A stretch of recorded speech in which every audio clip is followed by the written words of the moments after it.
आना होंगे और नहीं तो दिल्ली में जो है गर्मी पैदा करने का काम करेंगे। जी चंदन जी, कैसे रही मुलाकात? जी माननीय शिवपाल मिश्रा जी से मुलाकात किए। एक्चुअली में है क्या है कि जो भर्ती प्रक्रिया है और सरकार का जो साजिशें है, हम सिर्फ मुलाकात करने से इस कार्य पर ज़्यादा कुछ निर्णय निकल जाएगा ऐसा हमको उम्मीद नहीं लगती, क्योंकि ये पूरे देश के नौजवानों को ठगने का कार्य किया गया है केंद्र सरकार के द्वारा। तो देश के युवाओं को अपनी भविष्य की चिंता स्वयं को भी समझना होगा। ठीक है, एक वार्तालाप करने के लिए हम लोगों के पास में एक माध्यम है, लेकिन इसका मतलब नहीं कि हम किसी माध्यम के भरोसे अपने देश के युवाओं को कह दे के ठंडे रास्ते में अपनी सोच को रख ले। नहीं, ये जो केंद्र सरकार को जो नीति और नीयत है देश के युवाओं के प्रति, ये स्वयं के युवाओं को समझना पड़ेगा कि इन्होंने जो भर्ती प्रक्रियाओं का जो एक साधन विकल्प युवाओं को दिया है, ये सिर्फ और सिर्फ ये रोजगार नहीं, ये भर्ती प्रक्रिया नहीं, ये देश के युवाओं की आर्थिक प्रक्रिया निकाल चुकी है ये। क्योंकि आप समझ सकते हैं, जहां देश में पहले पूर्व की तरह प्रशिक्षण कराते थे, जहां 10,000 स्टूडेंट 10,000 छात्र जब हुआ करता था तो 1 लाख भर्ती प्रक्रिया हुआ करता था। आज प्रशिक्षण का जो नीति नियमावली जो बना करके लाखों लाख संख्या का बेरोजगारी का जो लाइन लगा रखे हैं, उसके बाद इतना 32,000 बहाली, यह दर्शाता है कि सरकार का मानसिकता और यह जो प्रशिक्षण नियमावली में बदलाव कर करके और स्किल इंडिया, देश में बेरोजगार इंडिया बनाने की जो तैयारी है, ये देश के युवाओं को स्वयं अपने बलबूते और अपने तरीके से इनके खिलाफ एक मुक्त होकर के सरकार के विरुद्ध में खड़ा रहने की आवश्यकता है। और बात रही महामंत्री जी का, महामंत्री ने सदैव युवाओं के साथ, देश के प्रशिक्षण युवाओं के साथ और भर्ती प्रक्रियाओं को लेकर के माननीय रेल मंत्री के से लगातार अवगत कर रहे हैं मुद्दों को कि नहीं, ये आपने जो ये व्यवस्था पूर्वक जो कार्य किए ये गलत है, इन पर आपको पुनः विचार करना चाहिए। लगातार रेलवे बोर्ड में रेल मंत्रियों के साथ में माननीय शिवपाल मिश्रा जी इस मुद्दों को रख रहे हैं, लेकिन जो केंद्र सरकार का जो इसमें बदलाव का जो बात होनी चाहिए, अभी तक कोई ठोस पहल उधर से अभी तक नहीं आया।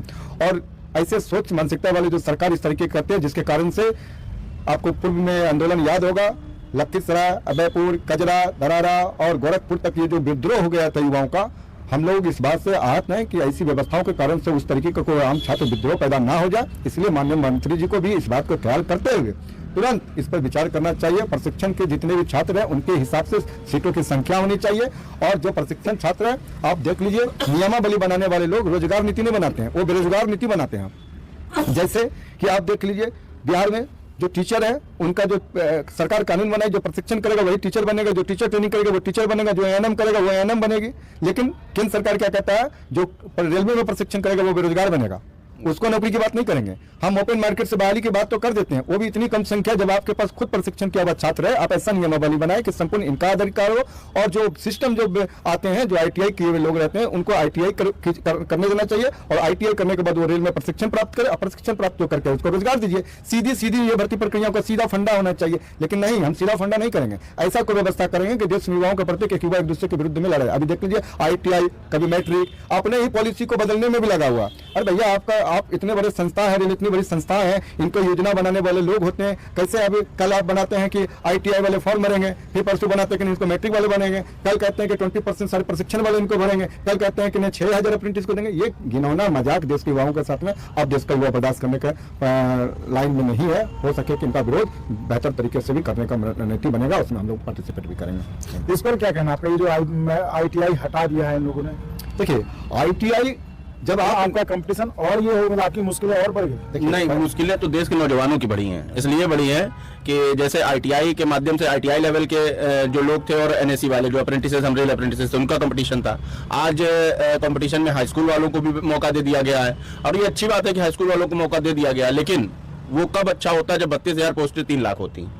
क्योंकि करोड़ों की संख्या में फॉर्म तो आएंगे, करोड़ों की संख्या में लोग पेपर तो देंगे, लेकिन 32,000 लोग ही तो ज्वाइन करेंगे। 32,000 में भी 6,000 रेल अप्रेंटिसेस को कोटा मिला हुआ, 6,000 उनको मिलेगी, लाखों की संख्या में अप्रेंटिसेस है। एक यंग ब्लड को इस्तेमाल कर लिया, यंग ब्लड को इस्तेमाल करने के बाद में स्टाइपेंड के नाम पे उनसे जो है जितना एक ग्रुप डी में खलासी वर्क करता है उससे ज्यादा वर्क कराया। वर्क कराने के बाद में 1 साल के बाद में प्रशिक्षण पूरा कराने के बाद में उनको जो रोजगार कर दिया।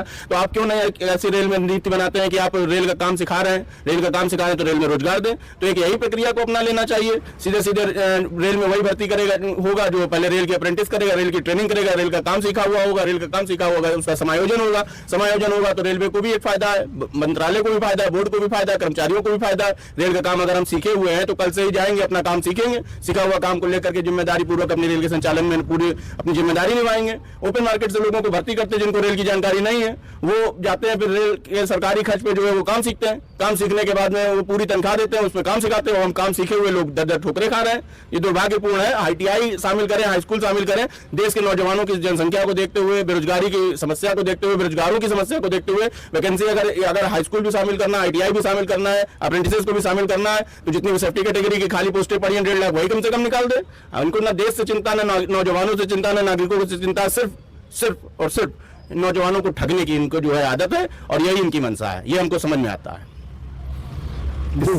देखिए, इसलिए हम लोग चाहते हैं कि जैसा कि माननीय प्रधानमंत्री जी, माननीय रेल मंत्री जी कहते हैं, खुद का स्किल इंडिया, नौजवानों को स्किल्ड युवा बनाने का बात करते हैं, स्किल्ड युवा देश का बनाने की बात करते हैं। ये आप अपने ही नारों को चल रहे हैं, और हम चाहते हैं तभी स्किल इंडिया सफल होगा जब आप स्वयं का स्किल इंडिया, जब रेलवे का सबसे बड़ा नियोक्ता, जब साधन रेल का रोजगार करने वाला सबसे बड़ा रोजगार का जो साधन होता है वो रेलवे नियोक्ता करता था। लेकिन आज जब स्किल इंडिया जब अपने ही रेलवे में असफल साबित हो गया, तो और सब सेक्टर का क्या स्थिति होगा आप इससे अनुमान लगा सकते हैं। लेकिन इसीलिए हम लोग चाहेंगे माननीय रेल मंत्री जी से, माननीय प्रधानमंत्री जी से, आप अपने स्किल इंडिया का वादा को पूरा कीजिए। सिर्फ स्किल इंडिया का कौशल विकास योजना के तहत में सर्टिफिकेट बांटना आपका लक्ष्य नहीं है। इनका एक बेहतर और लोगों के, युवाओं को रोजगार का साधन बढ़े, यह सोच के साथ माननीय प्रधानमंत्री जी को और माननीय रेल मंत्री जी को इस विजन के साथ करना चाहिए। अगर 50,000 हम प्रैक्टिस करवाएं तो 50,000 के हाथ में स्किल युवा होने के कारण से स्किल युवा को रोजगार मिलना चाहिए। इस लक्ष्य के साथ में कार्य करना होगा, और ऐसा नहीं करना होगा कि अपने मुनाफे के लिए एक भर्ती प्रशिक्षण करवा रहे हैं, वर्कशॉप में प्रशिक्षण के नाम पर हम उसे एक वर्कर का कार्य करा लिया, अपना मुनाफा कमा लिया, वैसे देश के बच्चों को रोड पर ढनकने के लिए छोड़ दे, या बर्दाश्त नहीं होने के कगार पर है। आगे क्या होगा, आगे देख लीजिए कि अभी हाल फिलहाल में आप देखेंगे जमालपुर में बहुत बेहतर तरीके से केंद्र सरकार के खिलाफ में धरना प्रदर्शन किया गया। उसके बाद फिर देखिए कि एक बार जुलूस निकाल कर प्रदर्शन किया रहा है। हम लोग तो शांतिवादी देश, गांधीवादी देश के विचारधारा वाले लोग हैं, और हम निश्चित है कि शांति के प्रति जो भी आंदोलन का रास्ता होगा यह आगे की ओर ही बढ़ेगा, पीछे की ओर जाने वाले नहीं है। सरकार को किसी न किसी युवाओं को बात सुनना होगा, अन्यथा आने वाला दिन में हम लोग इसका विरोध का प्रदर्शन को और आगे गति देंगे। ये आंदोलन से लगता है सरकार मानेगी, आपकी मांग पूरी होगी? आंदोलन से क्यों नहीं मानेगी?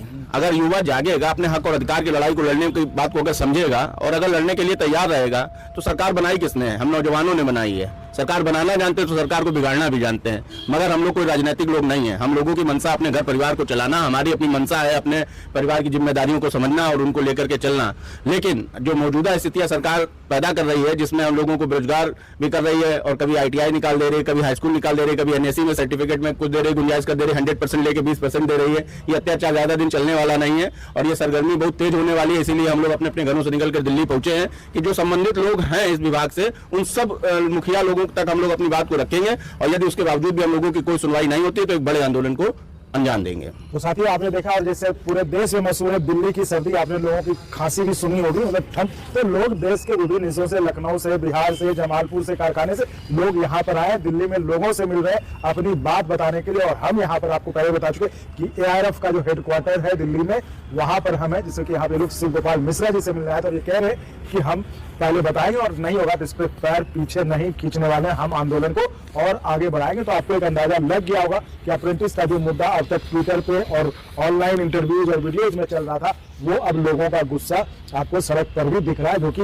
कोई जमालपुर से, कोई लखनऊ से, कोई और अन्य हिस्से से, कोई जो राजस्थान से, वो लोग आ रहे हैं और दिल्ली आ चुके हैं, और वहां पर वो लोगों से मिल रहे, अपनी बात बता रहे हैं। क्या कुछ और? हालांकि सर, हम लोग अपनी रणनीति को पूरी तरीके से ओपन नहीं करना चाह रहे थे, लेकिन यहाँ पे लगभग भारतवर्ष के कोने से, राजस्थान से लेकर के और पंजाब से लेकर के और सब जगह के लोग आए।